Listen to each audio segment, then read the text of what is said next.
Hello दोस्तों, एक नए मंगा एक्सप्लेन वीडियो में आप सभी का स्वागत है। अगर आपको यह वीडियो अच्छा लगे तो चैनल को सब्सक्राइब करें और बेल नोटिफिकेशन ऑन कर लें ताकि नए वीडियो की जानकारी आपको सबसे पहले मिले।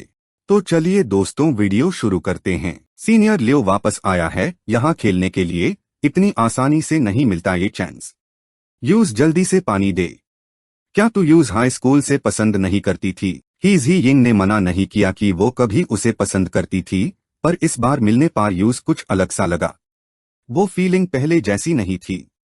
उसका प्लेइंग स्टाइल भी थोड़ा वीक लग रहा था। अब उसके दिल में कोई और था जो उससे कहीं ज्यादा स्ट्रांग था। हालांकि उसने उस इंसान का नाम नहीं लिया, पर अनजाने में ही उसने लियो लैंग यू को अपने दादा के रेजिडेंशियल एरिया के बुद्धा लोगों से कंपेयर कर दिया। उसकी बेस्ट फ्रेंड ने ट्यूरेंट प्रोटेस्ट किया, ऐसा कौन सा बूढ़ा आदमी है जो इसके जैसा हैंडसम होगा। उसने उसकी पसंद पर डाउट किया। उसने ये बात नहीं मानी। फोन पर नोटिफिकेशन देखकर उसने पानी की बोतल अपनी फ्रेंड को वापस दे दी। उसने खोला तो देखा एक्सप्लोसिव न्यूज थी। आज टीआरएन वीन मिस्टीरियस गो प्लेयर ने किमुरा इचिरो को हरा दिया है। उसने देश की शान वापस लाई है और नेशनल गो सीन को रिवाइव किया है। लियो लैंग यू ने भी तभी फील्ड पर अपना डल मैच खत्म किया। वो हेयर किंग नाचता कूदता स्टाइल मारता हुआ दोनों लड़कियों के सामने शो ऑफ करने आ गया। और टैब यूज पता चला कि हेजी यिंग वहां थी ही नहीं। उसकी बेस्ट फ्रेंड एक्सायो वायु ने बगल में खड़े होकर हिचकते हुए कहा, पता नहीं। टीआरएन वीन की न्यूज टिकटॉक पर देखते ही एलसी खुद को रोक नहीं पाई और उसका हालचाल जानने के लिए यूज कॉल किया। पर कॉल करते ही उसने एलसी को ब्लॉक कर दिया। बोलता है कि उनके बीच कोई क्लोज रिलेशनशिप नहीं है। उसने आर्ग्यू नहीं किया, बस एक्सप्लेन किया कि उसने फोरम्स पर उसकी न्यूज देखी थी, इसलिए कॉन्ग्रेचुलेट करने के लिए कॉल किया था। उसने बहुत मॉडेस्ट तरीके से जवाब दिया कि ये सब तो बस एम्प्टी फेम है, जैसे हवा और बादल। उसने फिर पूछा, इतने टाइम से कैम्वेन डिस्ट्रिक्ट वेल घर में क्यों नहीं आए हो? क्या अब वहां रहने का प्लान नहीं है? टीआरएन वीन ने रिप्लाई किया कि उसने सबर्ब्स में एक घर खरीदा है, बस थोड़ी फ्रेश एयर के लिए। जब स्कूल स्टार्ट होगा तब मेन कैम्वेन डिस्ट्रिक्ट वेल घर में वापस आऊंगा। ये सुनकर वो बहुत एक्साइटेड हो गई और बोली, ये तो बहुत अच्छी बात है। तब तो मैं आपके लिए हर दिन खाना बनाऊंगी। फोन डिस्कनेक्ट होते ही वो एलसी के ख्यालों में खो गया। जो पहले एक डिफरेंट लड़की थी, उसने रिसेंटली मेयर लिए खुद को कितना बदल दिया है। हर बात समझती है, चुपचाप देती है, बिना कुछ एक्सपेक्ट किए। लगता है उसे उसके साथ थोड़ा और अच्छा बिहेव करना चाहिए। और तभी एमएनजी की आवाज फिर से गूंज उठी। वो छोटी लड़की उसके पास आई, हाथों में डुबेड सूटकेसेस पकड़े हुए। टीआरएन वीन अभी भी सेटिस्फाइड नहीं था। उसने उसे याद दिलाया कि वो सारा सामान ले ले जो उसने उसके लिए खरीदा था। लड़कियां ऐसे कैजुअल कपड़े नहीं पहन सकती। उसने पोर्च पार पदे सूटकेसेस के ढेर की तरफ इशारा किया और कहा, मैं और नहीं उठा सकती। क्या मैं थोड़ा कम ले जा सकती हूँ? टीआरएन वीन हंसा और बोला, कोई बात नहीं, सब मुझ पर छोड़ दो, मैं तुम्हें स्कूल ड्रॉप कर दूंगा। इमोशनल होकर वो उसके गले लग गई। आप कितने अच्छे हो, मैं आपसे सबसे ज्यादा प्यार करती हूँ। एमएनजी को वापस गले लगाते हुए उसने कहा, आखिर तुम ही तो मेरी एक लौटी बहन हो। उसकी बाहों में होना कितना वार्म फील हो रहा था। उसका चेस्ट इतना स्ट्रांग था कि उस लड़की को थोड़ा सा इन्फैचुएटेड फील हुआ। वो वहां से जाना ही नहीं चाहती थी। एमएनजी अभी भी सोच रही थी कि क्या उसे बताना चाहिए कि वो और वो ब्लड रिलेटिव्स नहीं है। अब तक तो उसे एक छोटी राजकुमारी की तरह पैम्पर किया गया है। अब वक्त आ गया है कि वो होश में आए। लेकिन जैसे ही उसने कुछ कहने के लिए मुंह खोला, उसने उसे रोक दिया। ट्रैन वेन को कुछ ठीक नहीं लगा। उस लड़की के अफेक्शन पॉइंट्स अब 94 तक पहुंच गए थे। यूज डर था कि वो यूज कॉन्फेस कर देगी। ये तो बिल्कुल नहीं हो सकता। ट्रैन वेन ने अपनी उंगली उसके होंठों पर राखी। यूज चुप रहने का इशारा किया। उसने कहा, मैं हमेशा तुम्हें अपनी रियल सिस्टर मानता हूँ। मैं ऐसी कोई बात नहीं सुनना चाहता जो हमारे भाई बहन के रिश्ते को अफेक्ट करे। मोंग ने उसे अपनी नाम आंखों से देखा। तो क्या आपको सब पता था इतने वक्त से? वैंग मोंग ने सोचा कि उसे पहले से ही पता था कि उनका रिश्ता रियल सिबलिंग्स का नहीं था।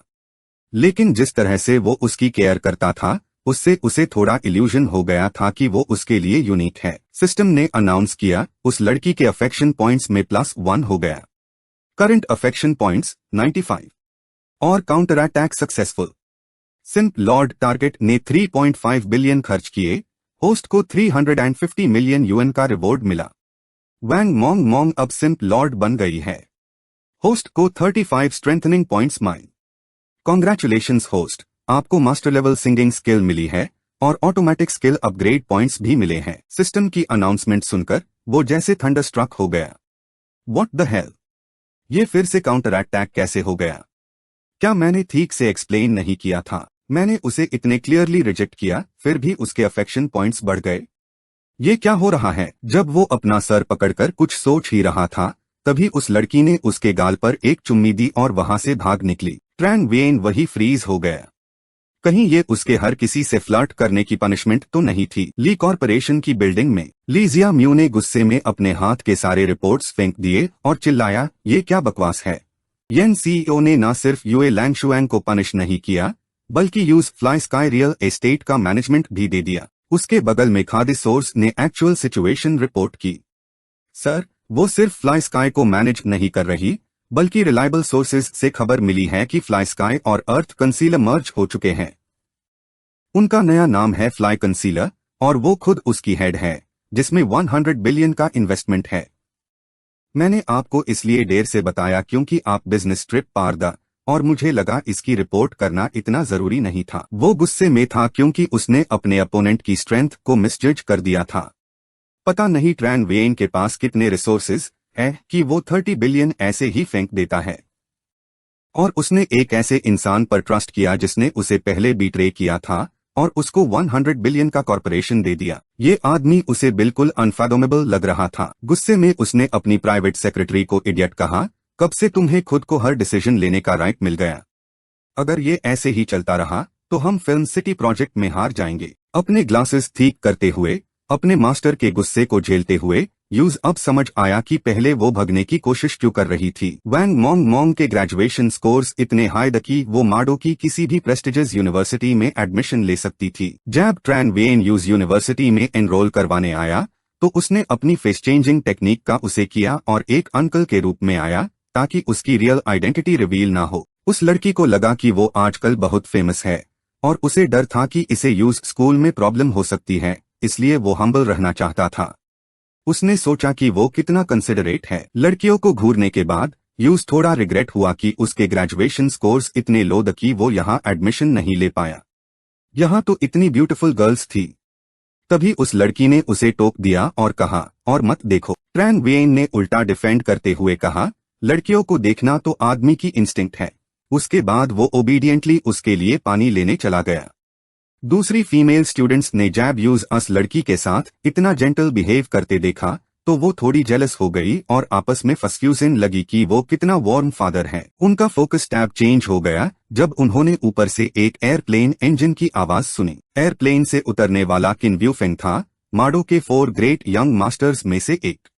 लक्जरी कार्स में स्कूल आते हुए तो सबने देखा था, लेकिन एयरप्लेन से आना तो बहुत ही कूल था। उसका 1.9 मीटर का फिट बॉडी और परफेक्ट हैंडसम फेस था जो देखने में बिल्कुल फ्लॉलेस लग रहा था। उसने जल्दी ही वहां की लड़कियों का दिल चुरा लिया जो वाओ सो हैंडसम कह रही थी। कई लड़कियां तो उसकी गर्लफ्रेंड बनने की ख्वाहिश कर रही थी। आखिर वो 100 बिलियन की फॉर्चून का मालिक एक ट्रू एरिस्टोक्रेटिक फैमिली का लड़का था। उसके बॉडीगार्ड्स ने आगे बढ़कर रास्ता साफ किया और चिल्लाया, अटेंशन अटेंशन, यंग मास्टर किन आ रहे हैं। जो फीमेल स्टूडेंट्स उसकी हैंडसम पर्सनालिटी को देख रही थी उन्हें बॉडीगार्ड्स ने मर्सिलेसली धक्का देकर हटा दिया, जिसे कई जमीन पर गिर गई और चारों तरफ शोर मैक गया। उसकी आंखों में वो यंग गर्ल्स सिर्फ कॉमन एंड वल्गर थी। अचानक उसकी नजर मोंग मोंग पार रुक गई। उस लड़की के बाल पिगटेल्स में बंधे थे, उसके प्योर व्हाइट शोल्डर्स द और उसने कुछ भी रिवीलिंग नहीं पहना था, फिर भी उसके बॉडी कर्व्स बहुत अट्रैक्टिव द। उसके चेहरे पर कोई मेकअप नहीं था, उसकी प्योर नेचुरल ब्यूटी थी। वो खुद को रोक नहीं पाया और उसके पास गया हाय बोलने और उसका वेचेट आईडी मांगने के लिए, लेकिन उसने यूज कोल्डली रिजेक्ट कर दिया और उसने उसे अपनी identity as one of the famous 4 young masters reveal करने का चांस भी नहीं दिया। यूज लगा कि वो बहुत इंटरेस्टिंग है। पता नहीं ये उसका रियल पर्सनालिटी थी या वो उसके साथ प्लेइंग हार्ड टू गेट कर रही थी। किन व्यूफेंग रिजेक्ट होने के बाद गुस्से में उस लड़की को मन ही मन प्रिटेंडिंग टू बी प्योर बोल रहा था। माडो जैसी जगह पर मटेरियलिज्म सब कुछ डिसाइड करता है। पैसे नहीं तो कोई रिस्पेक्ट नहीं करता।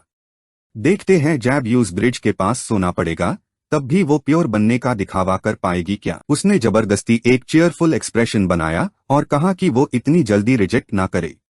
उसने उसे आज रात के फ्रेशमैन पार्टी में इनवाइट किया। ये हाई सोसाइटी में एंटर होने का एक चांस है। आसपास के लोग जैब ऐसी अट्रैक्टिव इनविटेशन सुनी तो उन्हें रिग्रेट हुआ कि वो खुद उसमें पार्टिसिपेट नहीं कर सकते।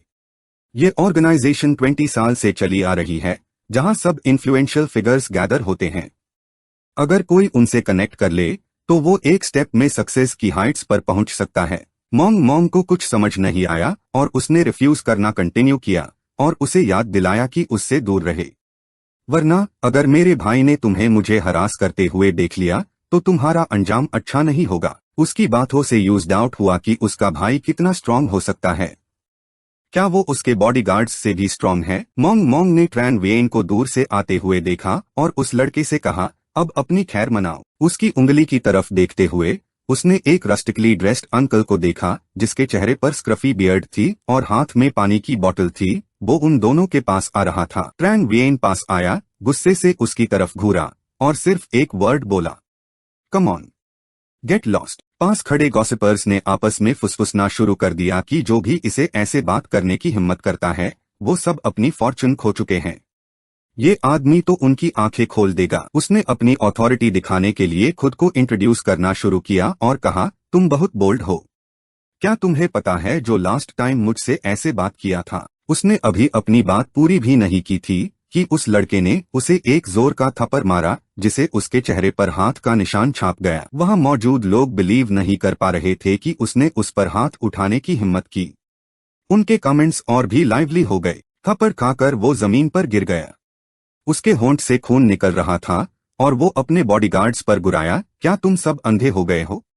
ऊपर आओ और इसको मार डालो। वो बॉडीगार्ड्स अभी आगे बढ़े हाइदर की ट्रैन वेन को टच भी नहीं कर पाए थे। उसने उसे ऐसे धोया, ऐसे मारा कि वो हर तरीके से जमीन पर गिर के तड़पने लगा। उसकी आंखें हैरानी से फटी रह गई, ये कैसे हो सकता है?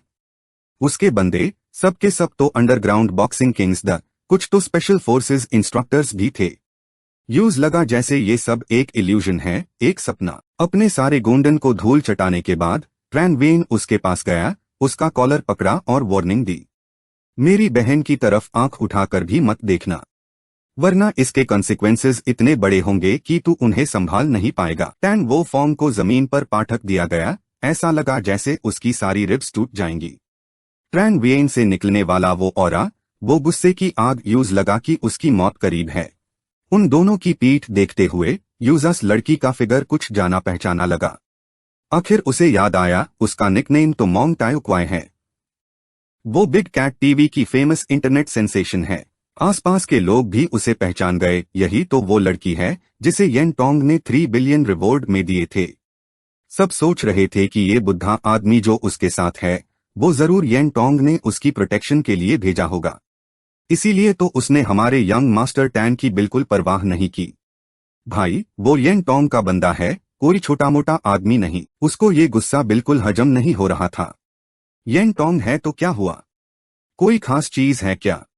मेरे इलाके में आकर मुझसे पंगा लेगा? वो फोन डायल करने ही वाला था कि तभी उसकी बहन की आवाज ने उसे चौंका दिया। Tan Wo song, tan family की एल्डेस्ट डॉटर, वो माडो यूनिवर्सिटी की गॉडेस थी।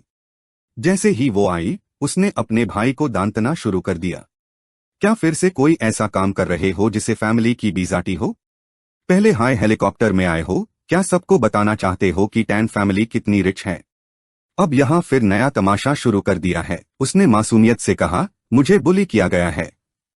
उसका गुस्सा 7वें आसमान पर पहुंच गया। उसने घूर कर पूछा, कौन है वो? उसने ट्रैन वेन और उसकी बहन की तरफ इशारा कर दिया। वो जबरदस्ती उसके सामने आकार खादी हो गई और गुस्से से बोली, क्या तुमने मेरे भाई पर हाथ उठाया है? ट्रैन वेन ने इनकार नहीं किया, सीधे सीधे कह दिया, हाँ मैंने ही किया है। सिस्टम ने ट्यूरेंट नोटिफाई किया, सिंप लॉर्ड एक्शन शुरू। Name, Tan Wo Song, age 23, duty value 9.6, successful counter attack पार reward 10% of simp lord expenses, 50 enhancement points, skills like firearms use, stock trading mastery, combat, dancing, appraisal, psychology, English, racing, flying planes. Current favourable impression with host -90 points. उसके चेहरे पर अब भी वही cold और arrogant look था। उसने कहा, अगर तुमने खुद मान लिया है तो अब मैं तुम्हें दिखाऊंगी कि प्राइस चुकाना क्या होता है। लेकिन लोग मुझे वीक को बुली करने वाली ना बोले, इसलिए मैं तुम्हें एक अपॉर्चुनिटी दूंगी। उसने पूछा, कौन सी अपॉर्चुनिटी? उसने डिमांड की, तुम घुटनों पर झुककर अपनी गलती मानो तो मैं तुम्हारी पनिशमेंट को थोड़ा लाइट करने पर कंसिडर करूंगी और तुम्हारी बहन को भी माफ कर दूंगी। ट्रैन वेन ने बिल्कुल भी झुकने का इरादा नहीं दिखाया, सर ऊंचा करके जवाब दिया, मैं भी तुम्हें एक अपॉर्चुनिटी देता हूं। अपने भाई को कहो कि वो घुटनों पर झुककर मुझसे माफी मांगे और तुम मेरे सामने 90 डिग्रीज झुको, टैब मैं तुम दोनों भाई बहन को छोड़ूंगा। ये बातें सुनकर वो और गुस्से से आग बाबूला हो गई। उसने हाथ उठाया यूज स्लैप करने के लिए और गुस्से में बोली, तुम बेवकूफ, स्टूपिड। लेकिन उसका हाथ उससे फास्ट कैसे हो सकता था? उसका रिस्ट पहले ही उसने मजबूती से पकड़ लिया था। इस बात से वो और पागल हो गई। उसकी गंदी हाथ की हिम्मत कैसे हुई मुझे टच करने की? उसने सोचा, इस बार मैं तुम्हें मौत की नींद सुला दूंगी। ये सोचकर उसने अपनी लेग उठाई, एक डेडली ब्लो डीन के लिए। ट्रैन वेन ने टैन वो सॉन्ग की किक को तेजी से डॉज किया। उसने मन ही मन सोचा, ये लड़की तो सच में कितनी विशेष है। बस उसके भाई को थोड़ा सा मारा था और ये तो मुझे बर्बाद करना चाहती है। क्या ये सच में मुझे कोई वीक डार्पॉक समझती है? गुस्से की आग उसके सर चैट चुकी थी। उसने बिना सोचे समझे अपना हाथ उठाया और उसे जोर से स्लैप कर दिया। माडो यूनिवर्सिटी की गॉडेस को मारा? उसने सोचा भी नहीं होगा। अब 30 से ज्यादा उसके बॉडीगार्ड्स फुल जोश में उससे फाइट करने के लिए लपके। टैन वो सॉन्ग को भी ये बीजाटी बिल्कुल बर्दाश्त नहीं हुई। अपनी लाइफ में पहली बार उसे इतना ह्यूमिलिएटेड फील हुआ था। 30 से ज्यादा लोग हाथों में वेपन्स लिए हुए, कोई स्टिक लिए, कोई पत्थर उठाए तो कोई ब्रिक पकड़े, ट्रैन वेन की तरफ लपके। ये देखकर मोंग मोंग डर गई। उसने उसका शर्ट पकड़ लिया। उसने यूज कंफर्ट किया, डरो मैट, मैं हूं ना यहाँ। ट्रैन वेन ने अपना स्टांस लिया, बिल्कुल भी परेशान नहीं हुआ। अन लोगों की तरफ देखा और पूछा, मेरी बहन को डराने के लिए ये सब कर रहे हो? क्या मौत चाहिए तुम सबको? एक रिच किड सबके आगे हाथ में ब्रिक लिए उसकी तरफ फेंका और बोला, क्या ढूंढ कर रहा है? अभी भी इतना एरोगेंट है? मैं तुझे मार डालूंगा। ट्रैन वेन ने ब्रिक पकड़ी और अपने टैची मूव से उस आदमी को दूर फेंक दिया। बाकी लोगों ने उसकी इनक्रेडिबल एबिलिटी देखी तो एक साथ चिलेट ह्यू उस पर अटैक कर दिया। ये देखकर उसने अपना अल्टीमेट मूव हुन्युयुन किंगी का सीक्रेट वेपन निकाला। टैची की secret technique lightning 5 continuous whip से उसने सबको 1 मिनट 30 सेकंड्स में हरा दिया। उसकी स्पीड इतनी फास्ट थी कि कोई भी यूज कैच नहीं कर पा रहा था। कुछ लोग तो ये भी कहने लगे कि एक अकेला आदमी 30 लॉग ऑन को बुली कर रहा है। इस बीच टैन वो सॉन्ग के और गार्ड्स को भी बुला लिया गया। सबके हाथ में डांडे थे और उनके चेहरों पर किलर एक्सप्रेशंस था। उसने जोर से ऑर्डर दिया, आईएसी जान से मार दो। मैं तुम सबको एंड ऑफ ईयर बोनस का 10 टाइम्स रिवॉर्ड दूंगी। गार्ड्स खुशी से हंस पड़े। उन्होंने कहा, जब आपने खुद ऐसी सिचुएशन क्रिएट की है तो हमें रूथलेस होने का ब्लेम मत देना। और हाँ, आप बेफिक्र रहिए, हम बस आपके लिम्स अलग कर देंगे और कुछ नहीं। ट्रैन वेन ने सामने खड़े अनलॉग ऑन को असेस किया। ये सब प्रोफेशनल डार्क गार्ड्स दा। उसने ट्यूरेंट सिंप लॉर्ड सिस्टम में जाकर खुद को 3 एट्रीब्यूट्स से एनहांस किया, स्पिरिट, स्ट्रेंथ और एजिलिटी। इसके बाद ट्रैन वेन की करंट स्ट्रेंथ 59, फिजिक 45 और एजिलिटी 55 हो गई। सारे एनहांसमेंट्स कंप्लीट। इस बार 81 एनहांसमेंट पॉइंट्स कंज्यूम होंगे। एनहांसमेंट कंफर्म करें। सिस्टम के साथ कंफर्म करते ही एक पावरफुल एनर्जी उसके अंदर से गुजर गई। यूज लगा जैसे उसके आसपास सब कुछ स्लो मोशन में हो गया है। यूज लगा कि वो पहले से 10 टाइम्स ज्यादा एजाइल हो गया है। उसके एक कदम से जमीन तक में क्रैक आ गया। उसकी ये इनक्रेडिबल पावर इमेजिन करना भी मुश्किल था। एक मैड लायन की तरह वो अनब्लैक क्लोथ्ड मैन की तरफ लपका। उसने इतनी तेजी से पंच और किक किए कि उन्हें डॉज करने का चांस ही नहीं मिला। उसकी लाइटनिंग फास्ट स्पीड और प्रिसिजन देखकर लोगों को डाउट होने लगा कि कहीं उसने अपने शैरपार वायर्स तो नहीं बंध रखे हैं। एक लड़की ने एक्सेप्ट किया कि उसने जितने भी लोगों को जाना है उन सब में से वो ट्रैन वेन को ही सबसे पावरफुल मानती थी। टैन वो सॉन्ग का भी मुंह खुला का खुला रह गया, आंखों में डिसबिलीफ था। उसके अपने मैन जो सारे इंटरनेशनल मर्सनरीज द जिन्हें लाने के लिए कितने पैसे खर्च किए थे, हर एक सीनियर ब्रदर लैंगफोंग की टक्कर का था, फिर भी वो उसे हरा नहीं पा रहे थे। ट्रैन वेन को अपनी तरफ धीरे धीरे आते देखकर वो अनकॉन्शियसली पीछे हटने लगी। उसके मुंह से लफ्जें नहीं निकल रही थी, बस इतना पूछ पाई, क्या क्या करना चाहते हो तुम। उसके हाथ भी अपने आप उसकी चेस्ट पर चले गए, उसके आई कैचिंग कर्ज को छुपाने के लिए। ट्रैन वेन ने एक डीप वॉइस में पूछा, अब सॉरी बोलने का मन बना है? और ये भी प्रॉमिस करना होगा कि तुम्हारा भाई मेरी बहन के पीछे फिर कभी नहीं पड़ेगा। टिएन वुशुएन हार मानी नहीं, चिल्ला के बोली, सपने देख रहे हो क्या? इतने लोगों ने देखा है तुम्हें यूं झगड़ा करते और मारते हुए, अब जेल जाने की तैयारी कर लो। और तुम्हारी बहन मेन यूज स्कूल से निकलवा के रहूंगी। कोई स्कूल यूज दोबारा एक्सेप्ट नहीं करेगा। गुस्से से लाल, उसने पूरे कॉन्फिडेंस से कहा कि जो वो बोलती है वो करके दिखाती है। चेन युएन का सब्र टूट गया, उसने एक हाथ से सीधा उसके चेहरे पे थप्पड़ जड़ दिया। हिम्मत कैसे हुई उसकी, उससे ऐसे गुर्रा के बात करने की, और उसकी प्यारी बहन को छूने की हिम्मत की। ये तो माफ करने लायक नहीं। और पता नहीं ये ब्लडी गर्ल क्या सोच रही थी, पर उसकी फेवरेबिलिटी 20 पॉइंट्स और बढ़ गई। चेन युएन को शक हुआ कि शायद इस लड़की को वायलेंस पसंद है, तो उसने एक और थप्पड़ मार के देखा, फेवरेबिलिटी फिर से 20 पॉइंट्स बढ़ गई। एक और बार ट्राई किया और पॉइंट्स फिर 20 बढ़ गए। यूज ये सब इंटरेस्टिंग लगा तो वो और अग्रेसिव हो गया। इस बार उसने उसे उठाया और एक हाथ से कंधे पर रख लिया। वो चिल्लाती रही, चीखती रही, क्या कर रहे हो तुम? एक परवर्ट हो, शेमलेस एनिमल हो, मुझे छोड़ दो, मैं तुम्हें मार डालूंगी। टिएन वुशुएंग जितना चिल्लाती, चेन युएन उतनी ही जोर से उसके बट पार स्मैक करता। उसका चेहरा पूरा लाल हो चुका था, पता नहीं शर्म से या गुस्से से, और फेवरेबिलिटी पॉइंट्स लगातार बढ़ते जा रहे थे। वहां खादी पब्लिक तो जैसे स्टोन हो गई थी। किसी ने सोचा भी नहीं था कि कोई उनकी गॉडेस को ऐसे डिसरिस्पेक्ट करेगा। बॉडीगार्ड्स के चेहरे का रंग उड़ गया था, उन्हें समझ नहीं आ रहा था कि इस बार उन्हें क्या पनिशमेंट मिलेगी। टिएन वुशुएंग का चेहरा कानून तक लाल था, वो चुपचाप रो रही थी, बेग कर रही थी कि वो उसे और ना मारे, रुक जाए। ये पहली बार था कि किसी ने इतने लोगों के सामने उसकी डिसरिस्पेक्ट की हो। वो बचपन से लक्जरी में पाली थी, एक क्वीन की तरह उसकी वर्शिप की जाती थी। दूसरे में तो उसकी गॉडेस की तरह पूजा करते थे, पर ये मन सबसे अलग था। उसके बदन में दर्द तो जरूर था, पर अंदर ही अंदर वो चाहती थी कि वो और ब्रूटल हो। उससे खुद पर शक होने लगा था कि क्या वो करप्टेड हो चुकी है। नीचे डू यंग मैन का गुस्से से चेहरा नीला पैट गया था, ये देखकर कि उसके साथ ऐसा बिहेव किया जा रहा है। और प्रॉब्लम ये थी कि वो उसके अपोनेंट नहीं थे। उन्होंने आपस में कहा कि उस जैसे एरोगेंट इंसान को लॉ जरूर सजा देगा। वैंग मेंगमेंग ने देखा कि उसका भाई उसके लिए पूरी दुनिया से फाइट कर रहा है। ये तो किसी भी रोमांटिक नॉवल से ज्यादा ड्रामेटिक था। उसके दिल में उसके लिए अफेक्शन उमड़ पड़ी। सिस्टम ने सडनली अनाउंस किया, वैंग मेंगमेंग की फेवरेबिलिटी में 1 पॉइंट का इंक्रीज हुआ है और अब वो 96 पॉइंट्स पार है।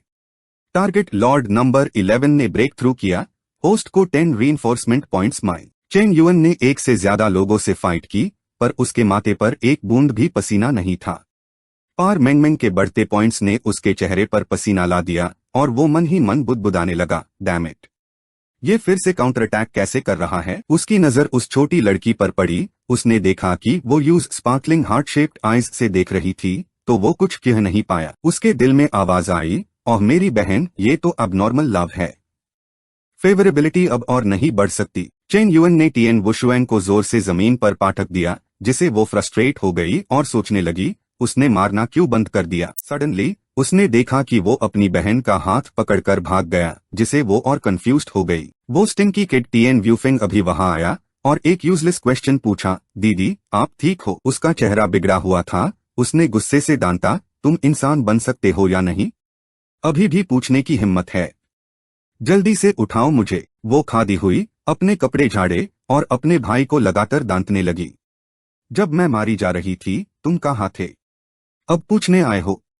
मैंने तुमसे इतना लव किया, सब वेस्ट हो गया। इस वक्त उसके अंदर चेन युएन के लिए पूरी हॉस्टिलिटी थी। उसने मन ही मन कसम खाई कि एक दिन वो यूज क्रश कर देगा। और टिएन वुशुएन, वो थोड़ा लुक फॉरवर्ड कर रही थी कि जल्द हाई यूज दोबारा मिलेगी। माडो यूनिवर्सिटी में मेंस रेस्टरूम के बाहर मेल स्टूडेंट्स को जोर की पी लगी थी। वो सोच रहे थे कि कौन सा डैम फेलो इतनी देर से अंदर है। उनके बाहर कितना भी चिल्लाने के बावजूद चेन युएन अंदर अपना डिस्गाइज उतार रहा था। वो कॉटन और स्पेशल मेकअप रिमूवर यूज कर रहा था, अपने चेहरे से वो दाग हटाने के लिए जो पहले की ट्रांसफॉर्मेशन टेक्निक से लगे थे। अब वो बादल चुका था, उसने अपना हैंडसम फेस वापस पा लिया था, पहले वाली ओल्ड लुक अब नहीं थी। इस पाल यूज पूरा कॉन्फिडेंस था कि कोई यूज रिकॉग्नाइज नहीं कर पाएगा। सडनली उसका फोन रिंग किया। हाउ टियान ने उसे बताया कि जो प्लेन वो खरीदना चाहता था वो ओके हो गया है।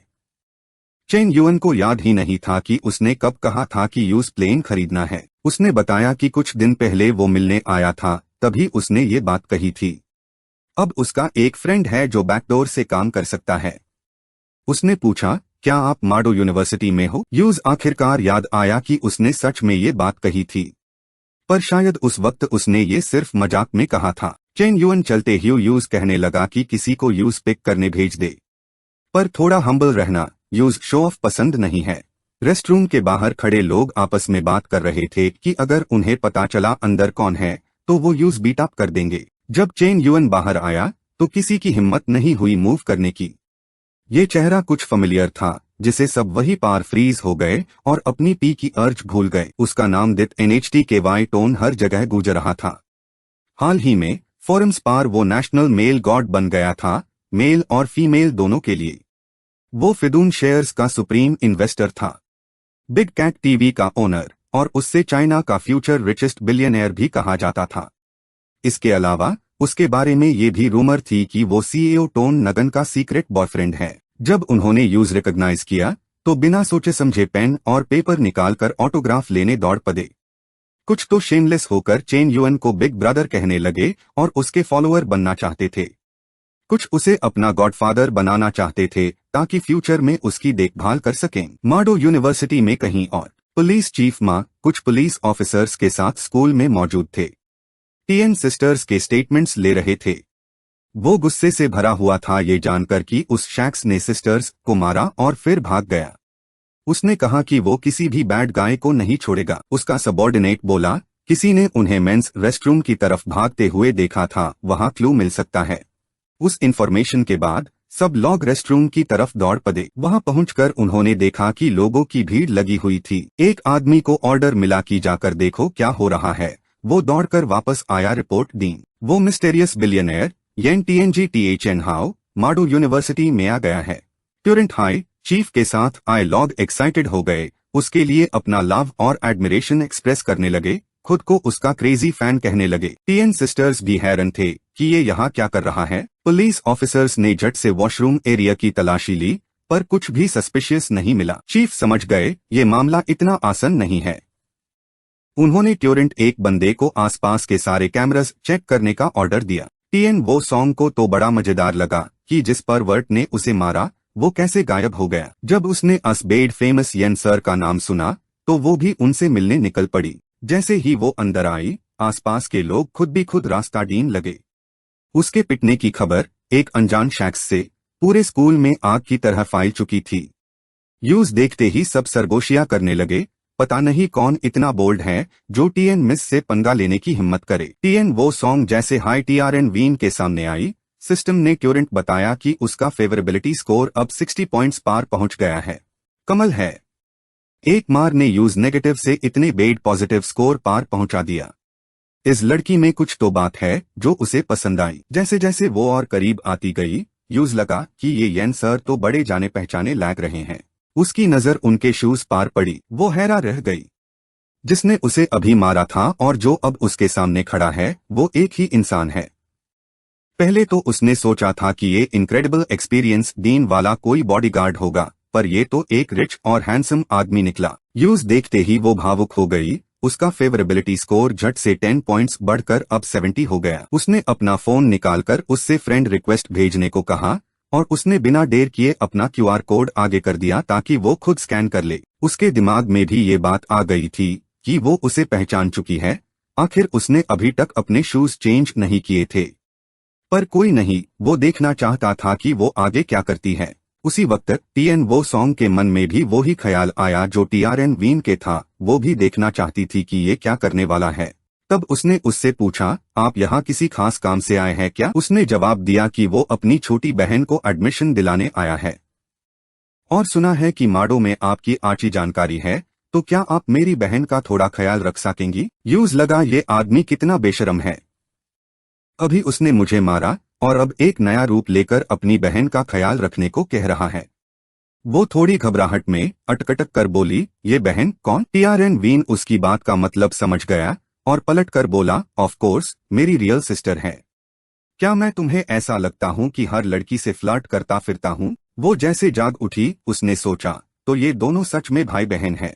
येन सर ने बिग कैट टीवी के स्ट्रीमर MNGTIUQI को जो 3 बिलियन दिए थे, उस इंसिडेंट ने पूरी ऑनलाइन कम्युनिटी को इम्प्रेस कर दिया था। इसी वजह से उन्हें ह्यूज ट्रैफिक मिला और बिग कैट बहुत कम वक्त में एक टॉप प्लेटफॉर्म बन गया। वो तो वही शैक्स है जिसने अस कनिंग ली को ऐसे घुमाया था कि वो चक्कर खा गया। टीएन वो सॉन्ग को लगा वो उसका परफेक्ट आइडियल टाइप है। रिसोर्सेज भी भरपूर, इंटेलिजेंस भी कमाल की और कॉम्बैट पावर में भी जबरदस्त। फेवरेबिलिटी स्कोर में 5 पॉइंट्स का और इजाफा हुआ, अब वो 75 पार है। टीआरएन वीन ने सोचा भी नहीं था कि पॉइंट्स इतनी तेजी से बढ़ेंगे। उसकी फैमिली बैकग्राउंड और ब्यूटी देखते हुए उसने सोचा था कि उसका फेवरेबिलिटी स्कोर पाने के लिए तो बड़ी स्ट्रैटेजी बनानी पड़ेगी। ये तो कुछ ज्यादा हाई इजी हो गया, अब और पॉइंट्स बढ़ने नहीं चाहिए। अगर उस जैसी लड़की पर उसने कुछ 100 बिलियन खर्च नहीं किए तो ये तो उसके पूर्वजों की बेजाती होगी। टीआरएन वीन ने उससे दोबारा बात करना शुरू कर दिया। उन दोनों को एक साथ खड़े बात करते देख आसपास के लोग फिर से सरगोशियां करने लगे। ये तो एक परफेक्ट मैच है, टैलेंट और ब्यूटी का कमाल कॉम्बो। और फैमिली बैकग्राउंड भी एकदम परफेक्ट। स्कूल के कैमरा सर्वेलेंस रूम में चीफ ऑफ पुलिस और उनके साथी ऑफिसर्स, साथ हाई टीएन वो फॉन्ग भी वहां मौजूद थे। उन्होंने कैमरास चेक करना शुरू किया। फुटेज के मुताबिक टीएन वो को बुली करने वाला वो स्ट्रेंजर मेंस रेस्टरूम में घुसा और अंदर से दरवाजा लॉक कर दिया। कोई भी अंदर नहीं जा सका। कुछ और स्टूडेंट्स भी आए पर कोई घुस नहीं पाया। करीब 10 मिनट बाद जो शख्स बाहर आया वो येन सरदा। कैमरा में ये रिकॉर्ड ही नहीं हुआ कि वो दूसरा बंदा कब निकला, और कैमरा में कोई ब्लाइंड स्पॉट भी नहीं था। ये तो कोई भी समझ जाएगा कि वो और वो बदमाश एक ही बंदा है। इसको एक्सप्लेन करने का बस एक ही तरीका है कि उसके पास कोई फेस चेंजिंग टेक्निक है। अब कोई डाउट नहीं, उसने चीफ को कहा कि जल्दी से जाकर उससे पकड़ो। लेकिन चीफ ने मना कर दिया, बोले तुमने कुछ ज्यादा हाई नॉवेल्स पढ़ ली है, ऐसी फेस चेंजिंग टेक्निक जैसी कोई चीज नहीं होती दुनिया में। असल में चीफ इन दोनों में से किसी को भी ऑफेंड करने की हिम्मत नहीं रखते थे। एक तरफ वो फेमस और वेल्थी येन सर जिसके पास जबरदस्त फाइनेंशियल रिसोर्सेज दी और जिसका नाम पूरे देश में था, और दूसरी तरफ यंग मास्टर टीएन जिसका माडो में खुद का स्ट्रॉन्ग बैकग्राउंड था। वो गुस्से से पागल हो गया और पलटकर बोला, एविडेंस इतना क्लियर है और आप अब भी उससे पकड़ना नहीं चाहते। क्या आप चाहते हैं कि मैं अपने घर वालों को बुलाकर आपसे बात करवाऊं? टीएन वो फोंग ने ये कहते हुए अपना फोन निकाला। उसका इरादा सच में घर फोन करने का था। उसने ट्यूरेंट यूज रोका और अपने सबॉर्डिनेट्स को ऑर्डर दिया कि जाकर उससे पकड़ो। चीफ का ऑर्डर मिलते ही सबॉर्डिनेट्स मन ही मन में बदबदाने लगे, आप येन सर को ऑफेंड करने की हिम्मत नहीं रखते और हमसे एक्सपेक्ट करते हैं। और तभी माडो के आसमान में अचानक 20 हेलीकॉप्टर्स का एक पूरा फ्लीट दिखा, जिसे देखकर सब हैरान और क्यूरियस हो गए और बाहर देखने निकल पड़े। माडो के आसमान में 20 हेलीकॉप्टर्स दिख रहे थे। हर एक की कीमत लगभग 150 मिलियन डोंग या उससे भी ज्यादा थी, जिसे देखकर नीचे खड़े लोग इजमीर शैक्स के डिस्प्ले ऑफ वेल्थ पार हैरान रह गए। सबको लगा कि वो सारे एयरक्राफ्ट टीएन फैमिली के हैं। Oh my God, 3 billion Dong से भी ज्यादा की चीजीन हमारे सर के ऊपर उड़ रही है। क्या ग्रैंड साइट है, आंखें खोल दीन वाला। टीएन सिस्टर्स को भी नहीं लगा था कि उनकी फैमिली इतने सारे एयरक्राफ्ट इकट्ठे कर सकती है। हैरान होकर एक दूसरे को देखती हुई बोली, क्या तुमने बुलाया है? नहीं, मुझे लगा तुमने बुलाया है। मैंने भी नहीं बुलाया। दोनों को समझ नहीं आ रहा था कि ये सब किसने बुलाया है। उसी वक्त एक पुलिस ऑफिसर अपने साथियों के साथ टीआरएन वीन के सामने आया और उससे कोऑपरेशन के लिए कहा।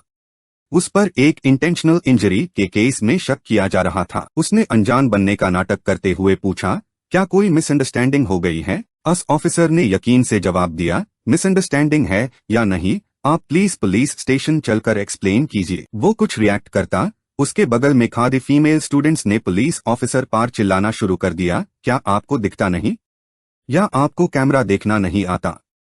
जिसने अटैक किया था वो क्लियरली कोई और था, येन सर से बिल्कुल अलग। आप इतनी बड़ी गलती कैसे कर सकते हैं? एक स्ट्रॉन्ग लड़की आगे बढ़ी और कहा, इनके जैसा शांतिप्रिय इंसान किसी को हर्ट कैसे कर सकता है? पुलिस बिना किसी एविडेंस के किसी को भी वजह अरेस्ट नहीं कर सकती। नीचे बाकी फीमेल स्टूडेंट्स भी चिल्लाने लगी, ये किस तरह का काम कर रहे हैं आप लोग? क्या ऑफिशियल्स एक दूसरे को कवर अप कर रहे हैं? यहाँ सबने अपनी आंखों से देखा कि यंग मास्टर टीएन दूसरों की बेटियों को छेड़ रहा था, और जब उससे सबक मिला तो आप एक इनोसेंट बंदे को फंसाने चल पड़े। कहाँ है जस्टिस? कहाँ है लॉ? एक झुंड लड़कियों का उसके सामने आ खड़ा हुआ, यूज ढाल की तरह बचते हुए पुलिस से कहती रही कि किसी निर्दोष को मत पकड़ो। वो येन टोंग के लिए नारे लगा रही थी। ये सब ट्रैन वियेन की सोच से पैर था। वो थोड़ा लाचार हो गया, समझ नहीं आ रहा था कि क्या करे। कुछ और लड़कियां तो हद से गुजर गई। पुलिस अफसर की गाड़ी पार हाई टूट पड़ी।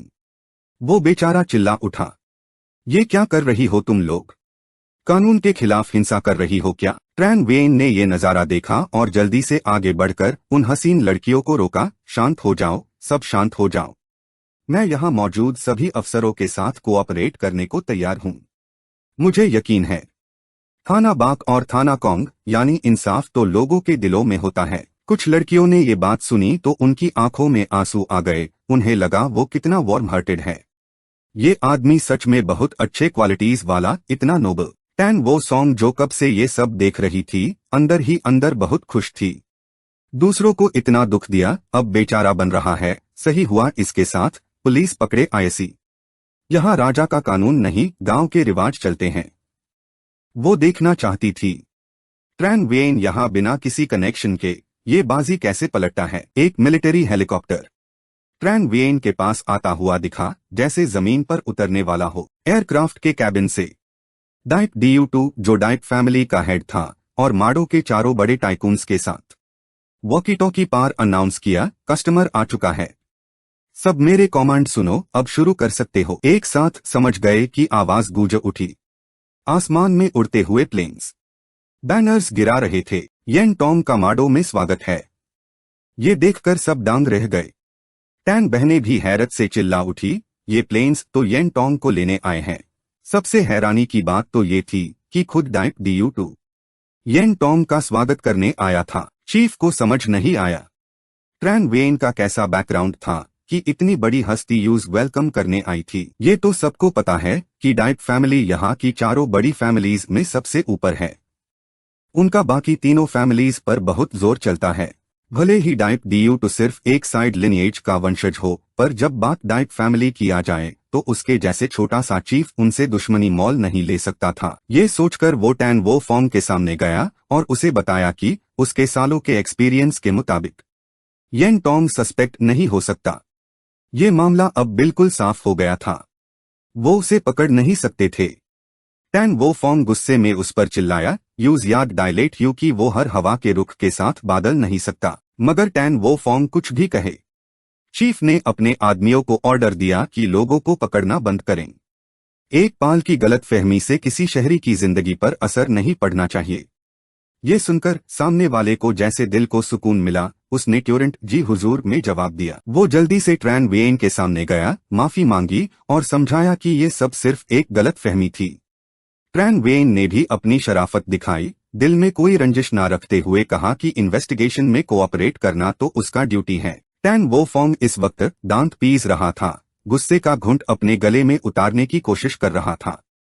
उसने मन ही मन सोचा कि ट्रैन वियेन ने डाइप फैमिली की पावर का इस्तेमाल करके इस मुसीबत से छुटकारा पा लिया। लेकिन अगली बार इतना आसान नहीं होगा। डाइप DU2 भी अब ट्रैन वियेन के सामने आया।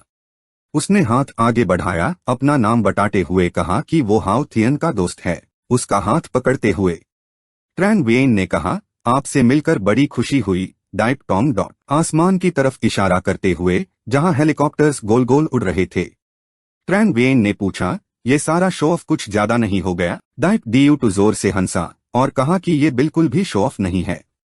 वो कब से ट्रैन वियेन की पहचान जानता था। कस्टमर इज गॉड और आप मेरे गॉड हो। आजकल के इकोनॉमिक स्लोडाउन में सबकी प्रॉपर्टीज कम हो रही है। उसके जैसे एयरप्लेन बिजनेस वालों के लिए बेचना बहुत मुश्किल है। अगर वो येन टोंग के साथ कॉन्ट्रैक्ट साइन कर ले तो कंपनी के अगले साल के KPI का कोई टेंशन ही नहीं होगा। ट्रैन वियेन ने ज्यादा बात नहीं की। मेंग मेंग का हाथ पकड़कर कहा कि चल मेरे साथ प्लेन खरीदने। छोटी लड़की तो एक्साइटेड हो गई और ट्यूरेंट मान गई। आसपास की सभी लड़कियों की निगाहें उस छोटी लड़की पर टिकी हुई थी। कुछ तारीफ कर रही थी तो कुछ जल रही थी। काश उनका भी कोई ऐसा अमीर भाई होता जो उन्हें भी प्लेन खरीदने ले जा सके। अचानक एक और लड़की की सवाल भरी आवाज गूंज उठी जिसने ट्रैन वेन को पलटने पर मजबूर कर दिया। ये कोई और नहीं, लैम ची लैक थी। वो बहुत गुस्से में थी कि ट्रैन वेन यूज साथ लिए बिना ही प्लेन खरीदने चला गया। माडो आ रहा था ये भी उसे बताया तक नहीं। उसकी गर्दन पकड़ने दौड़ी। लैम ची लैक ने गुस्से में पूछा, क्या तुम अब मेरी परवाह नहीं करते? क्या अब मैं तुम्हारे दिल में नहीं हूँ? ट्रैन वेन ने जल्दी से हाथ उठाकर सरेंडर किया और जोर देकर कहा कि वो ही तो उसकी खुशी है। वो उसकी परवाह किए बिना रह ही नहीं सकता। इस बार वो यूज सरप्राइज डीन के लिए प्लेन खरीदने वाला था। लैम ची लैक ने शक से पूछा, सच में? लैम ची लैक ने कहा, हर एक को एक प्लेन मिलना चाहिए, फेयर रहना चाहिए। जब सब हेलीकॉप्टर में बैठकर जाने वेल द तभी टैन वो सॉन्ग ने आवाज दी, क्या मुझे आपकी प्लेन में लिफ्ट मिल सकती है? मेरी फैमिली भी एक प्राइवेट जेट खरीदने की सोच रही है। ट्रैन वेन और डाइप डीयू टू कॉकपिट में बैठे ध्यान से अपनी सीट बेल्ट्स बांधी। उन्होंने नॉइस कैंसलिंग हेडफोन्स भी पहने थे और माइक भी लगा रखे थे ताकि साफ बात कर सके। प्लेन की इलेक्ट्रिक सीट्स कार की सीट्स से कहीं ज्यादा आरामदायक थी। ट्रैन वेन ने तारीफ करते हुए कहा, ये प्लेन तो काफी स्टेबल है, इसलिए तो ये 150 मिलियन का हेलीकॉप्टर है। हिलती डुलती कार में बैठने से बिल्कुल अलग फील है इसका। ट्रैन वेन की अजीब कंपैरिजन सुनकर डाइप डीयू टू को लगा वो कितने मचकिया है। वो जोर से हंसा और बोला कि उसका सेंस ऑफ ह्यूमर कमाल का है। पिछले कंपार्टमेंट में बैठी मेंग मेंग ने क्यूरियोसिटी से बाहर देखा और लैक लैक को दूर दिख रहा टेलीविजन टावर दिखाया। दोनों को बहुत हैरानी हुई कि इस एंगल से वो जगह कितनी छोटी लग रही थी। टैन वो सॉन्ग ने उन दोनों लड़कियों को हल्की नजरों से देखा, सोच रही थी कि ये तो सच में गांव की अनजान लड़कियां हैं जिन्होंने अभी तक दुनिया नहीं देखी है। वो नजर गलती से लैम ची लैक ने पकड़ ली और उसे लगा कि टैन वो सॉन्ग कोई अच्छी इंसान नहीं है। यूज ये भी समझ आया कि वो टैन फैमिली की सबसे बड़ी बेटी थी। अच्छा बैकग्राउंड था और खूबसूरत भी थी और सबसे बड़ी बात ये थी कि उसकी चेस्ट उससे बड़ी थी। लैक लैक ने ठान लिया कि वो इस बिग चेस्टेड विलनेस को अपना ट्रैन वेन नहीं चुराने देगी। दोनों लड़कियां एक दूसरे को आग भरी नजरों से देख रही थी। मेंग मेंग को कुछ समझ नहीं आया, बस लगा कि माहौल में कुछ अजीब सा था। प्लेन लॉन्ग होआ एविएशन बेस पर लैंड किया और डाइप डीयू टू ने ट्रैन वेन को पहले माल देखने के लिए बुलाया। वो रनवे पर 2 पहिए वाली सेल्फ बैलेंसिंग इलेक्ट्रिक व्हीकल्स पार चल रहे थे। चलते हुए डाइप डीयू टू ने बताया कि लॉन्ग होआ में बिकने वाले पैसेंजर प्लेन्स में लक्सुरियस कॉन्फ़िगरेशंस है और वो अलग अलग कस्टमाइजेशन और रिपेयर सर्विसेज भी सपोर्ट करते हैं। ये प्लेन अमेरिका की बोइंग कंपनी ने इंपोर्ट और मॉडिफाई किया था। इसमें अलग अलग कॉन्फ़िगरेशंस और हाई सेफ्टी परफॉर्मेंस है। इसे दुनिया का सबसे अच्छा प्रोडक्ट माना जाता है। यहाँ तक कि कैबिन में मौजूद बेडरूम भी कई हाईटेक फंक्शंस से लेस है, इसलिए तेज हवा के झोंके आने पर भी कोई खतरा नहीं होता। इसके अलावा ये आपको और भी कई एक्सपीरियंसेस दे सकता है। मेंग मेंग ने डाइप टोंग को शर्रती मुस्कान के साथ मुस्कुराते देखा तो क्यूरियोसिटी से पूछा, कैसा एक्सपीरियंस डाइप टोंग? डाइप डीयू टू यूज छेड़ते हुए बोला कि वो अभी छोटी है, समझ नहीं पाएगी, पर येन टोंग तो पक्का समझेगा। ट्रैन वेन का चेहरा उतर गया। ये बच्चों के सामने क्या बोल रहा है? ये बच्चों को बिगाड़ना नहीं तो और क्या है। लैक लैक को पता नहीं डाइप टोंग के गहरे अल्फाज कितने समझ आए थे। वो जल्दी से दौड़ी और ट्रैन वेन की बाहों में बाहें डालते हुए खुशी खुशी बोली कि वो उसके साथ बेड पार हाई क्लास सर्विस एक्सपीरियंस करना चाहती है। ट्रैन वेन ने इस मुद्दे पर और बात नहीं की। डाइप डीयू टू की तरफ देखते हुए वो बोला, मैं ये सभी प्राइवेट प्लेन्स खरीदना चाहता हूँ और वो हेलीकॉप्टर भी जो अभी देखा था। सोचा ना था येन टोंग इतना जेनरस होंगे कि डाइप डीयू टू का मुंह खुला रह गया। फिर ट्रैन वेन ने कंफर्म किया वो सब कुछ खरीदेंगे। उनकी अगले बात ने वहां मौजूद सबके पसीने छोड़ दिए। उन्होंने कहा कि ये सब एयरप्लेन्स वो किसी और को गिफ्ट करना चाहते हैं तो डिलीवरी में हेल्प कर दे। डाइप डीयू टू का पूरा चेहरा पसीने से भीगा था। उसने अपना कैलकुलेटर निकाला और कैलकुलेशन करने लगा। एक रिपोर्ट के मुताबिक येन टोंग माडो यूनिवर्सिटी में है और उन्होंने टैन फैमिली की 2 सिस्टर्स को मारा है। उसने शक से पूछा, क्या टैन जिया माडो की 4 ग्रेट फैमिलीज में से एक है? उससे अपनी पसंद का जवाब मिल गया। यस, बिल्कुल सही। लेकिन वो खुश हो पाता उससे पहले कि उसके एरोगेंस ने टैन जिया को ऑफेंड कर दिया है और उसके आने वाले दिन मुश्किल होने वाले हैं। तभी उसके सेक्रेटरी ने एक और शॉकिंग खबर सुनाई। जिसने उससे बचाया वो डाइप जिया का डाइप डायूटू था। वो 20 से भी ज्यादा एयरप्लेन्स लेकर ट्रैन वेन को लेने आया था। पता नहीं कब से डाइप जिया के येन टोंग के साथ रिलेशंस बन गए। उसने डेस्क से ऑनररी इनविटेशन कार्ड निकाल कर देखा। ये डाइप जिया की सोल एरिस डाइप हैम के बर्थडे का इनविटेशन था। वो आज तक किसी के सामने नहीं आई थी। ये इवेंट उसकी आइडेंटिटी को रिवील करेगा और उसके बाद वो ऑफिशियली डाइप ग्रुप की एरिस बन जाएगी और वाइस चेयरमैन का पोस्ट संभालेगी। जो भी उससे मैरी करेगा वो डाइप ग्रुप की आधी से ज्यादा प्रॉपर्टी का वारिस बन जाएगा। अब ट्रैन वेन यहाँ है। क्या वो अस रिच फैमिली का जमाई राजा बनना चाहता है? उसको लगा उसकी पोजीशन खतरे में है क्योंकि वो खुद कब से इस जगह पर नजर रखे हुए था। एलवाई गिया एमयूसी ने अपने सेक्रेटरी को ऑर्डर दिया कि वो ट्रैन वेन के खिलाफ गलत रूमर्स फैलाए ताकि उसकी इमेज लॉगऑन के दिलों में खराब हो जाए। उसने ट्योरेंट ओबे किया और काम पर लग गई। इस वक्त होआ लॉन्ग एयरबेस पर ट्रैन वेन ने उससे पूछा, एयरप्लेन्स के अलावा क्या तुम और कोई चीज भी सेल करते हो? डाइप डायूटू समझ नहीं पा रहा था। क्या 30 बिलियन से ज्यादा खर्च करने के बाद भी वो सेटिस्फाइड नहीं था। लेकिन चेहरे पर स्माइल के साथ उसने जवाब दिया, बिल्कुल, और भी आइटम्स है जैसे कि याchts। अगर आपको इंटरेस्ट है तो मैं आपको एक स्पेस ट्रैवल ट्रिप भी गिफ्ट कर सकता हूं। उसने कहा, स्पेस ट्रैवल की जरूरत नहीं है, मुझे एक और लक्जरी याcht खरीदना है फिशिंग के लिए। ऐसे पोटेंशियल कस्टमर के साथ उसने इंथ्यूजियाज्म से ऑफर किया। हाथ में आईपैड लिए उसने कंपनी ऐप खोली। मन ही मन उसने सोचा, ट्रैन वेन किस तरह का टाइकून है, फिशिंग के लिए भी लक्जरी याcht। क्या ये लक्जरी फिशिंग करना चाहते हैं? उसने उसके सामने याcht की इमेज रखी। नाम था है डुओंग क्वांग मिंग, जो दुनिया में 5th रैंक पर थी। सिर्फ 7 बिलियन से ज्यादा की वैल्यू में एंजॉयमेंट के लिए काफी है। सेलर को पैसों की जरूरत थी इसलिए वो जल्दी में बेच रहा था। फिलहाल ये याcht डाइप फैमिली ने रेंट पर ली हुई है अपनी एल्डेस्ट डॉटर डाइप हैम के बर्थडे के लिए उनके मेन रेजिडेंस पर। जल्द ही ये डॉक पार आ जाएगी। उसने ट्रैन वेन के सामने एक इनविटेशन लेटर रखा।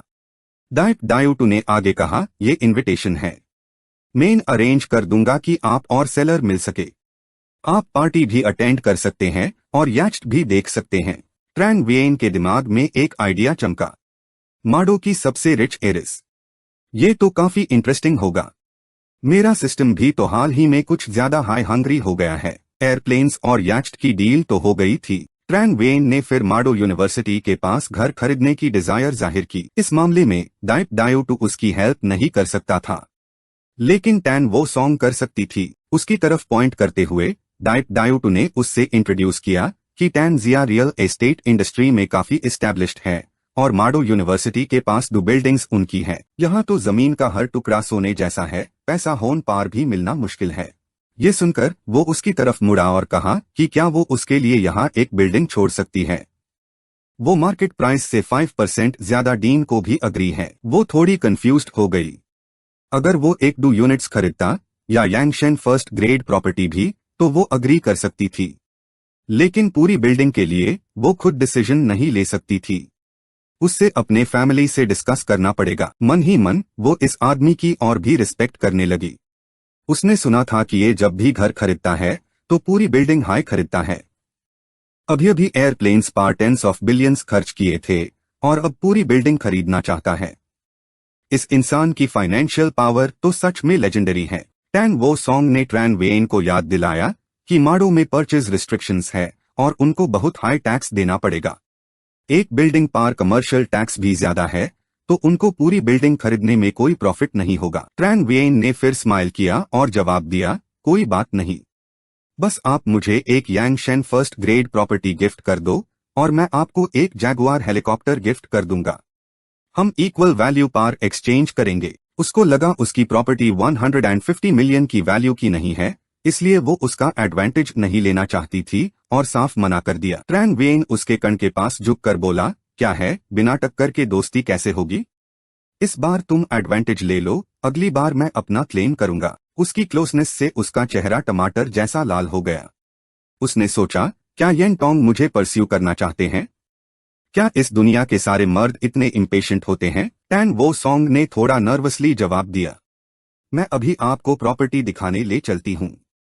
मैं बहुत बिजी हूँ, कल आपके साथ टाइम नहीं होगा। मन ही मन उसने सोचा, मैं उससे इतनी आसानी से विन नहीं होने दूंगी। मैंने उससे अभी तक पूरा टेस्ट नहीं किया है। एयरप्लेन में वेट करते हुए लैम ची लैक ने अपना फोन निकाला और टाइम पास करने के लिए न्यूज फीड ब्राउज करने लगी। अचानक एक हॉट सर्च फीड ने उसका ध्यान खींचा। टाइकून ने किया मजाक। 3 महीने प्रेग्नेंट लड़की रोड पार भटकती रह गई। उसने डिसाइड किया कि वो सुनेगी कि आखिर ये कौन सा स्काउंड्रल है। वीडियो खोला और उसके फोन स्क्रीन पर एक लड़की दिखी, बिखरे बाल, बेचारी सी, खुद को ट्रुओंग टायू टायू बता रही थी, येन टोंग ट्रैन वेन की गर्लफ्रेंड। उसने क्लेम किया कि वो 3rd मंथ प्रेग्नेंट है और उसको ट्रैन वेन ने किसी और औरत के लिए छोड़ दिया है। अब उससे कुछ समझ नहीं आ रहा था। वीडियो में वो बहुत दुख भरे तरीके से रो रही थी। ये सुनते ही लैक लैक को इतना गुस्सा आया कि उसने अपना फोन फेंक दिया। मोंग मोंग को कुछ समझ नहीं आया। उसने पूछा, क्या हुआ? फोन टूटने से डर नहीं लगता क्या? उसने फोन उठाया। उसमें से अभी भी उस लड़की की आवाज आ रही थी। वो कह रही थी कि वो येन टोंग को दूसरों के साथ शेयर कर सकती है, बस वो उससे छोड़कर ना जाए। ये सुनकर मोंग मोंग का चेहरा गुस्से से लाल हो गया। उससे समझ नहीं आया ये सब क्या है। ट्रैन वेन उसी वक्त वहां आया जब मोंग मोंग के हाथ में फोन था। जैसे ही उसने उससे देखा, लड़की ने फोन स्क्रीन उसके सामने कर दी और क्वेश्चन किया, क्या आपने सच में ट्रुओंग टायू टायू के साथ ऐसा किया? हेडलाइन थी, टाइकून प्यार से बोर होकर छोड़ देता है, फीमेल्स के फीलिंग्स से खेलता है। 3 महीने प्रेग्नेंट करके छोड़ दिया, अब लड़की स्ट्रीट्स पार भटक रही है। जो खबर उसकी आंखों के सामने आई, उससे ट्रैन वेन का दिमाग ही हिल गया। माथे पे पसीना था। वो अपनी छोटी बहन को समझाने ही वाला था कि वो वैसा इंसान नहीं है, तभी उससे धक्का लगा और उसका सर दरवाजे से टकरा गया। उसके पीछे पीछे टैन वो सॉन्ग की एक जोर से चीख आई, जो उसे कमीना कह रही थी। ट्रैन वेन को समझ नहीं आया कि वो इतना बवाल क्यों कर रही थी। पलट कर देखा तो उसके हाथ में फोन था। उसका फेवरेबिलिटी स्कोर हर बार 5 पॉइंट्स से गिरता जा रहा था। एक झटके में फेवरेबिलिटी स्कोर सिर्फ 60 पॉइंट्स रह गया। उस बाहर वाली की परवाह न करते हुए उसने अपनी छोटी बच्चियों की तरफ मुड़कर समझाया, वो वैसा इंसान नहीं है। यूज तो झंग जियाओ कौन है वो भी नहीं पता। लैंग ची लैक ने उसका हाथ पकड़ा और समझदारी दिखाते हुए कहा कि वो आगे से ऐसी फालतू लड़कियों से दोस्ती ना करे। वो सब सिर्फ उसके पैसे से प्यार करती है। वो बोली कि वो ऐसी नहीं है, वो तो उसे पैसे दे सकती है। उसकी मासूमियत भरी बात सुनकर ट्रैन वेन की सांस अटक गई। उसके दिमाग में अलार्म बेल्स बज गए। किसे चाहिए उसके पैसे? वो कोई फालतू लड़कियों को नहीं जानता। यूज तो बिल्कुल गलत समझा जा रहा है, लेकिन वो चाहे कुछ भी कहे, वो तो बड़ी समझदारी दिखा रही थी और बोली कि वो उसे समझती है। आदमियों को हमेशा न्यूनेस पसंद होती है। वो उसकी सेफ हार्बर बनेगी, कभी उसका साथ नहीं छोड़ेगी। यहाँ तक कि वो उसका चाइल्ड चाहती थी। ट्रैन वेन तो पागल ही हो गया। वो कहती है, अगर तुम येलो रिवर में कूद कर भी नहा लो तब भी ये सिन नहीं धुलेगा। ये ट्रूथ तो बिल्कुल सामने था। टीएन वो सॉन्ग ने जब देखा कि वो छोटी एलसी जो अभी 20 साल की भी नहीं है, यूज इस तरह मैनिपुलेट किया गया है, तो उसका दिल डिस्गस्ट से भर गया। वो उसे बार बार बीस्ट इन ह्यूमन स्किन कहकर कोसने लगी। उसका फेवरेबिलिटी स्कोर 10 पॉइंट्स और कम हो गया। करंट फेवरेबिलिटी स्कोर अब 50 पॉइंट्स है। डिवाइन फर्स्ट ग्रेड में उसने चारों तरफ घूमकर इंटीरियर्स और आसपास की चीजें देखी। ट्रैन वेन को ये जगह काफी ऑर्डिनरी लगी। इसका एरिया तो उसके हाथाना वेल विला से भी कम था। अगर इसकी प्राइम लोकेशन पुडोंग और द बंड के पास ना होती और एनवायरनमेंट भी बुरा ना होता, तो इसका मार्केट प्राइस 90 मिलियन तक नहीं जाता। ट्रैन वेन को एहसास हुआ कि उसके स्टैंडर्ड्स अब पहले से बहुत हाई हो गए हैं। यहाँ तक कि डिवाइन फर्स्ट ग्रेड भी उसकी आंखों को भा नहीं रहा था। टीएन वो सॉन्ग ने उससे पूछा, हाउस कैसा लगा, पसंद आया या नहीं? उसने जवाब दिया, क्वाइट गुड। जब उसने देखा कि वो काफी प्लीज्ड है, तो उसने कहा कि वो किसी को नेम ट्रांसफर करने के लिए भेज देगी। उसने अग्री करते ह्यू नॉड किया और साथ हाई यूज अपने साथ डिनर के लिए इनवाइट भी किया। उसने उसे एक अनफ्रेंडली गेज से देखा और मन में सोचा, ऑफ कोर्स इन मॉडर्न के ट्रिक्स कभी एडवांस्ड नहीं हो सकते। टीएन वो सॉन्ग को समझ ही नहीं आया कि ट्रैन वेन के दिमाग में क्या चल रहा है। दूसरी लड़की के सामने यूज डिनर पार इनवाइट करने में वो बिल्कुल हेजिटेट नहीं किया। जितना वो सोचती उतना ही वो उसे एक स्कम्बैग लगता। इस बार फेवरेबिलिटी स्कोर 15 पॉइंट्स और कम हो गया। रिमेनिंग फेवरेबिलिटी स्कोर अब सिर्फ 35 पॉइंट्स था। उसने अपना सर पकड़ लिया, कंफ्यूज्ड था, सोच रहा था मैंने क्या गलत कहा, क्या पोलाइट वर्ड्स बोलना भी गलत है। यूज याद आया कि जब उसने उसे मारा था एब फेवरेबिलिटी स्कोर बढ़ गया था। यूज डाउट हुआ कि क्या वो अस रेयर ब्लड ग्रुप से है जिसे सिर्फ वायलेंस पसंद है। उसने चेहरे पर एक फोर्स्ड स्माइल लाई और एक्सक्यूज देते हुए कहा कि वो बिजी है, इसलिए अभी लीव कर रही है। वो बाद में किसी को कांटेक्ट करने के लिए भेजेगी। जाने से पहले वो यूज रिमाइंड करना नहीं भूली कि हाउस पासवर्ड 6 9 है। पासवर्ड चेंज करने के लिए हाश की प्रेस करना है। ये बोलकर वो बाहर चली गई और कन्वीनियंटली डोर बैंड कर दिया। तो दोस्तों, आज के लिए इतना ही। फिर मिलेंगे नए एपिसोड में। तब तक सब लोग ठीक रहना। Bye bye.